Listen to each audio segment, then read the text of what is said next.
MTSS includes systems to support the adults. The following tools were created not to be rigidly prescriptive or a one-size-fits-all way of implementing, but rather to support the adults with practices that may feel new and awkward. As your team implements and begins to feel more fluent, you can adapt these tools to better fit your context and make them your own. Every active team member should use the meeting agenda to know what steps are in the meeting, as well as who is responsible and what time allotments there are for that step. These protocols help us ensure the meeting moves efficiently and that we stay focused enough to get to the end goal, a documented plan with timelines and people responsible. There is an initial meeting agenda, and for all meetings following, we use the progress monitoring meeting agenda. Next to the steps, it lists who is responsible, and active team members are responsible where it says team. The next tool is for the DBI Step 3. Ask clarifying questions to create a hypothesis. What you can see on the agenda is the entire team's role. This tool looks like this, organized by potential hypotheses shown here on the left. 1. Is it an issue of fidelity or learner-specific qualities affecting the intervention? Is it a won't do? Is it a trouble doing? Or is it a can't do? You will learn more about these hypotheses in future course sections.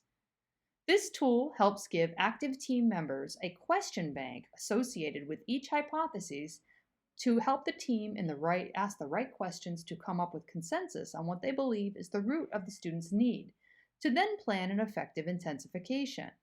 This tool is intended to be a support when needed and is not exhaustive.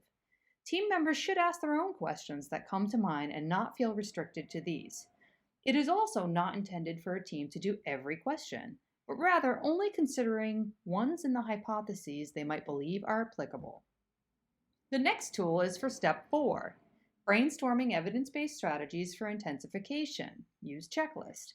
Again, the responsibility of all team members. From Step 3, recall that we want to try to identify a hypothesis. Is it a fidelity issue, a won't do, a trouble doing, or a can't do? The next tool is Step 4, Brainstorming Evidence-Based Strategies for Intensification. Use checklist. Again, the responsibility of all active team members. From Step 3, recall that we want to try to identify a hypothesis. Is it a fidelity issue, a won't do, a trouble doing, or a can't do? In Step 3, we keep asking those questions until we feel reasonably comfortable with our hypotheses. In Step 4, we use a new tool, shown here on the right, the Evidence-Based Intensification Checklist, to brainstorm intensification strategies aligned to the said hypothesis. See here that the hypothesis is that we think it's a fidelity issue. The intensification strategies shown here on the right are all related to implementing with fidelity and making sure that we are supporting access and dosage.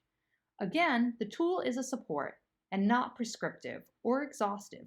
If your team discovered in Step 3 that fidelity was impacted by the student going to guidance to pick up a free lunch ticket, then the intensification steps don't need to come from here. You authentically found the issue. Trust in your process and plan around that. This tool is intended for more when a team is stuck or keeps recycling the same intensification ideas without success.